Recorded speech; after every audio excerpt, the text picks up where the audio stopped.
Feedback. Sorry. Can you move out of the shop too? Please. We're taking pictures. C'est pour moi un énorme plaisir d'être de nouveau au siège de l'Union africaine. La coopération entre l'Union africaine et les Nations unies est pour moi un vecteur stratégique fondamental pour la paix et la sécurité et le développement, non seulement en Afrique, mais dans le monde. Parce que l'Afrique a un rôle central dans le monde. Et je tiens à souligner qu'il y a un vent d'espoir dans le continent africain. Il y a un vent d'espoir parce qu'on voit que, et dans le domaine de la résolution des conflits et dans le domaine de la prévention, on fait des progrès remarquables. Ce vent d'espoir est largement lié aux initiatives conjointes de l'Union africaine et des Nations unies. L'Union africaine avec son programme pour éliminer les armes en 2020, les Nations unies avec la nouvelle impulsion de la diplomatie pour la paix, nous nous sommes réunis et ensemble nous avons travaillé et je crois que les résultats commencent à démontrer que ce travail produit des effets. Nous avons, avec les organisations subrégionales africaines, travaillé ensemble, sous le leadership de l'Union africaine, avec notre appui, un accord historique s'est produit au Centrafrique. On a vu finalement Salva Kiir et Riek Machar signer un accord au sud du Soudan et on fait des efforts pour que tout ça va dans la bonne direction. On travaille ensemble dans la Libye pour faire que la Libye puisse aussi avoir une solution politique.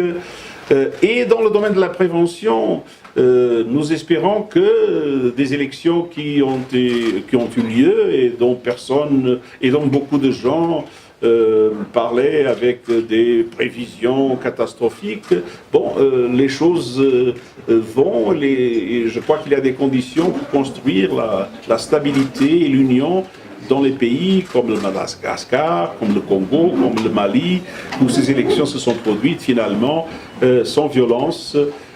Et tout ça démontre que cette coopération entre l'Union africaine et les Nations unies était en train de renforcer ce vent d'espoir qui a été aussi basé sur des initiatives de chefs d'État et de gouvernements africains, comme le nouveau Premier ministre d'Éthiopie, la paix entre l'Éthiopie, l'Érythrée, entre l'Érythrée et la Somalie, les rapports maintenant de Djibouti et Érythrée. Tout ça montre que le continent africain est aujourd'hui un continent d'espoir pour la paix et la sécurité dans le monde, avec tous les problèmes qui restent encore et face auxquels on travaille ensemble. En même temps, il faut dire que nous avons complètement aligné nos agendas pour le développement, mais soyons honnêtes, les efforts de développement pour les agendas 2063 et 2030, pour que ces efforts puissent réussir, pour qu'il y ait vraiment un développement qui ne laisse personne derrière, il faut que la coopération internationale se renforce. Il faut que les engagements financiers de coopération internationale se renforcent. Il faut aussi que, vis-à-vis des changements climatiques, dont l'Afrique souffre énormément les conséquences, sans contribuer à ces changements, il faut que, face au changement climatique, le monde comprenne qu'aujourd'hui, nous sommes en train de perdre cette course et qu'il faut vraiment un sursaut qui puisse mobiliser une nouvelle ambition et pour la mitigation des émissions et pour le financement, notamment en bénéfice des pays qui souffrent les effets les plus tragiques des changements climatiques. Alors, je crois une coopération qui produit un impact très positif du point de vue de la paix et de la sécurité. J'en remercie énormément le président de la Commission africaine. Et en même temps, nous faisons face à des défis de développement, à des défis de changement climatique, où il nous faut dire à la communauté internationale, il faut un sursaut, il faut plus de volonté politique, il faut plus de solidarité, plus d'engagement, parce que nous voulons gagner aussi les batailles du développement et du climat. Merci. Je voudrais d'abord remercier M. le secrétaire général d'avoir répondu à notre invitation pour prendre part au 32e sommet de l'Union africaine. C'est l'occasion donc pour nous de nous entretenir et de faire un tour d'horizon de notre partenariat.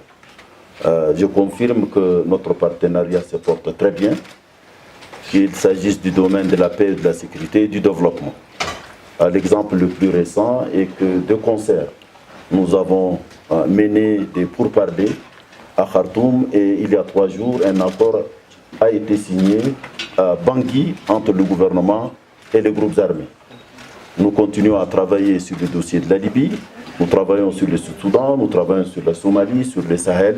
Il y a pas mal de théâtres dans lesquels le partenariat entre l'Union africaine et les Nations unies se développe et se développe positivement.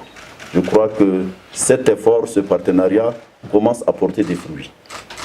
Et nous sommes disposés, engagés à continuer pour consolider la paix, la stabilité, prévoir les conflits, mais également travailler sur les questions de développement. Très souvent, il y a un lien direct entre la paix, la sécurité et le développement. Quand on prend le Sahel, quand on prend le Sud-Soudan, quand on prend la Corne de l'Afrique, il y a un lien direct. Vous savez que le thème de cette année du sommet de l'Union africaine, c'est sur les déplacés, les réfugiés. La question de la migration qui a fait l'objet d'un pacte mondial auquel nous avions assisté le 2 à Marrakech est un pas important. Je pense que la communauté internationale dans son ensemble doit appuyer cet effort pour la paix, pour la stabilité, aussi et surtout pour le développement.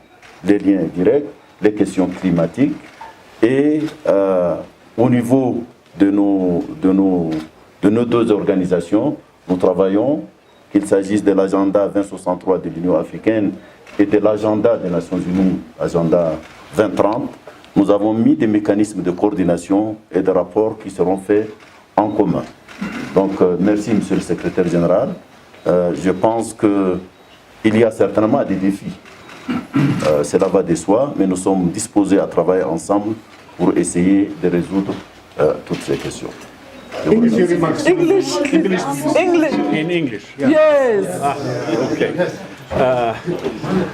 I am extremely grateful to the African Union for the invitation to participate in this summit. The strategic cooperation between the African Union and the United Nations is a fundamental asset for the work of the United Nations in the world. And this is the moment in which a wind of hope is blowing in Africa. We have seen the reconciliation between Ethiopia and Eritrea. We have seen peace agreements that were established in South Sudan, in CAR. We are working together also to see if we move in the same direction in Libya. We have seen elections that people were forecasting that they would lead to a tragedy, to violence, and that in the end took place in a peaceful context, be it in Madagascar, in the DRC, or in Mali. And in all those circumstances, we had the combination of efforts of the African Union and the UN.